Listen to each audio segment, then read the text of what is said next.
আজকে একটা নতুন জিনিস করেছি। হ্যাঁ, আমার মনের মতন করার চেষ্টা করেছি, কিন্তু কেমন হয়েছে সেটা তোমরা আমাকে কমেন্টে অবশ্যই বলবে যে কেমন হয়েছে। তো সেই জিনিসটা কী সেটা দেখার জন্য কিন্তু আমার এই ব্লগটা একটুখানি দেখতে হবে রয়ে শয়ে বসে। তো আজকে সকাল সকাল উঠে একটুখানি গাছের দিকে পরিচর্যা করতে লেগেছিলাম, কারণ ড্রাগন গাছে না একটু সমস্যা হয়েছে। তো একটু পরিচর্যা করা হচ্ছিল না, কখনো মেঘ কখনো বৃষ্টি বৃষ্টি বৃষ্টি এই করে করে কিন্তু গাছের একটু পরিচর্যা করা হচ্ছিল না। তাই সকালবেলায় কিন্তু একটুখানি পরিচর্যা করতে লেগেছিলাম। আর সকালবেলায় কেমন রোদ ছিল, আর যত বেলা যাচ্ছে তত বেলায় কিন্তু মেঘলা মেঘলা ওয়েদার, আকাশটা বেশ ভালো লাগছিল। আর আজকে কিন্তু বেশি ফুল ফোটেনি, যে কটা ফুটেছিল সে কটা আমি নিয়ে চলে এসেছি। আর পঞ্চমুখী জায়গাটাতে বেশ ভালো ছিল। আর আমি আর মা বেরিয়ে পড়েছিলাম একটা দরকারি কাজে পঞ্চায়েতে, কিন্তু বসে বসে থেকে চলে আসলাম বাড়িতে, কারণ সেই কাজটা আমাদের মেয়েদের মানে যাকে দিয়ে আমাদের কাজে লাগবে, কাজ করাবো, সেই লোক আসেনি। সেই জন্য কিন্তু আমাদের বসে থেকে থেকে বাড়ি চলে আসলাম।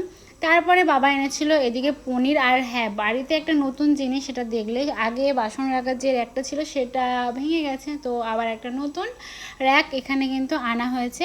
আর এদিকে আমি খাচ্ছি আর নাচ করছি, কারণ মানে পনির আসলে আমি রান্নাটা করি, আর পনির আসলে কিন্তু আমি কাঁচা পনির খাই।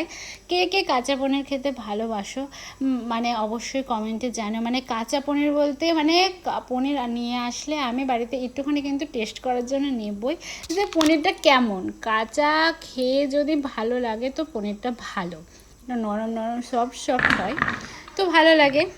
তারপরে এদিকে আমি রান্না বান্না করছি, আর এদিকে কিন্তু ভাই মাখিয়েছি আমাদের গাছের আমড়া মাখা। সে কী যে মানে অসাধারণ, আর প্রচণ্ড পরিমাণে ঝাল হয়েছিল সেই সময়, আর আমার ভিডিও করা হয়নি। তারপরে এই যে লাল লাল ঝাল ঝাল পনিরের ঝাল কিন্তু আমার হয়ে গেছে। আর এদিকে মা করেছিল ডাল, আর এদিকে আলু ভাজাও ছিল। আর তারপরে যে কাজ তোমাদের সাথে শেয়ার করব সেটা হচ্ছে, এই যে আমার এই গোপুসোনাকে দেখছো, যেহেতু সামনে ওর বার্থডে মানে শুভ জন্মাষ্টমী আসছে, তো আস্তে আস্তে আমাকে কাজগুলো সারতে হবে। সেই জন্য ওর একটু মানে আমার গোপুসোনার একটু অঙ্গরাগ করছি। আগেও করেছি কিন্তু অতটা ভালো পারতাম না, কিন্তু যত দিন যাচ্ছে দেখে দেখে একটু শিখছি, তো তোমাদের সাথে শেয়ার করছি। মানে আমি জানি না কেমন হয়েছে, অবশ্যই তোমরা কমেন্টে জানিও কেমন হয়েছে। এই হচ্ছে আমার গোপুসোনা। আমার কিন্তু দুটো গোপুসোনা আছে, এটা হচ্ছে বড়। তো কেমন হয়েছে গোপুসোনাকে অঙ্গরাগ করা জানিও। আমি কিন্তু ভালো পারি না, তবুও অত সাধ্য আমি আমার মনের মতন করার চেষ্টা করেছি। তারপরে মা ভেজেছিল এখানে বেগুনি ভাজা, এদিকে শসা ছিল, আর এদিকে মুড়িটাও ভাজা ছিল, সেটা হচ্ছে সন্ধ্যেবেলাকার টিফিন। আর এই যে টিফিন খেতে তারপরে বসে গেছে, আর এদিকে মাম্মাম কান্না করছে, ওকে নিয়ে ঘুরতে যেতে হবে সেই জন্য।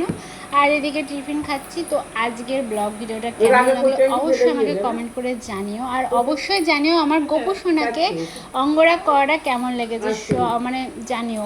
মানে শুনলে আমারও ভালো লাগবে যে না সত্যি হয়তো ভালো হয়েছে, সেই জন্য তোমরা কমেন্ট করেছো। মানে কেমন হয়েছে অবশ্যই জানিও। তো আজকের ব্লগটা এখানেই, চলো টাটা, দেখা হচ্ছে আবার নেক্সট ব্লগে।